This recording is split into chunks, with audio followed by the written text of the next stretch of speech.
27. Congratulations. Hey. All right.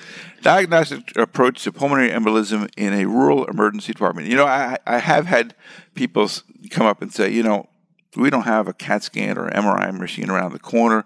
There is this rural medicine, this Canada, there's all of these places.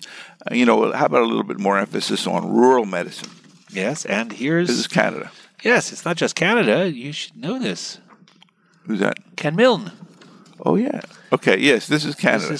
Yes, but it's... And Ken is one of our frequent writers. Yeah, this is from Ballantine as the first author, but Ken Milne from the prettiest little town in Canada, as Ken is always reminding me, called Goderich, Ontario. So they say, how do they manage patients with suspected PEs in these settings? So this is a retrospective chart review of 47 patients, Jerry. And the methods are?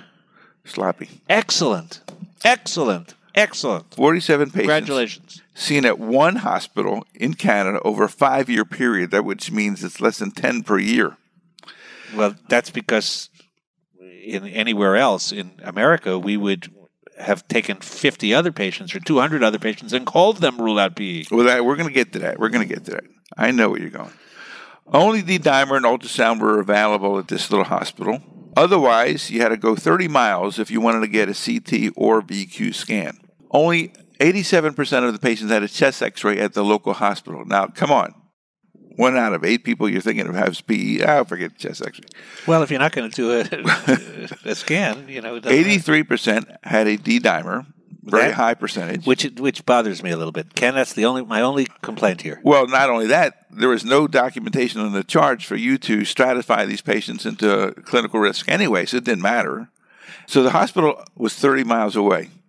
CT scanning was performed in 40% of the patients, and VQ scanning was performed in 32%. That means 82% of the 72% of the people went the 30 miles. Doesn't actually mean that because we don't know how many had both. Maybe they had both. Some may have had both. Well, then we'll criticize them for doing both. Anyway, you don't need to do both. But remember, these are it's really hard to know how to interpret this without knowing the bigger denominator. How many people did they say clinically? No, we're not worried. That's the really critical question that we haven't. I don't think you can tell from this. 83% of the patients got empiric low-weight heparin. I think we would agree with that. That's fine. No clear difference between the patients with and without documented PE in the nature of the diagnostic testing. Now, when they actually did all this testing, sent them down, 30 miles is not the end of the world for crying out loud. We're not talking about like Moose Jaw, Alaska here. 12 patients out of the 47 had PEs, which is 25%. In the United States, it would be like 5%. In some places, much worse. And even in Canada, where Dr. Wells in his series, we're talking about 1%. 12 patients. That's 25%. So congratulations, that's great. Now, there are a few things that are missing. One is, we already talked about why they do the D-dimers, was there risk stratification, et cetera, et cetera. The second is we don't know how many were missed. Maybe they missed some Ps. I doubt it, but it's... not necessarily. I mean, when you have a number that's 25% positive, it kind of makes you think maybe there were some misses. Well, it may well be, right. So those are concerns. But I do think the good news is that they certainly said, we're not just working up everybody so that nobody turns out to be positive. The number positive turns out to be pretty high. Again, it's really hard to be definitive, but congratulations, especially on the very good methods of doing this.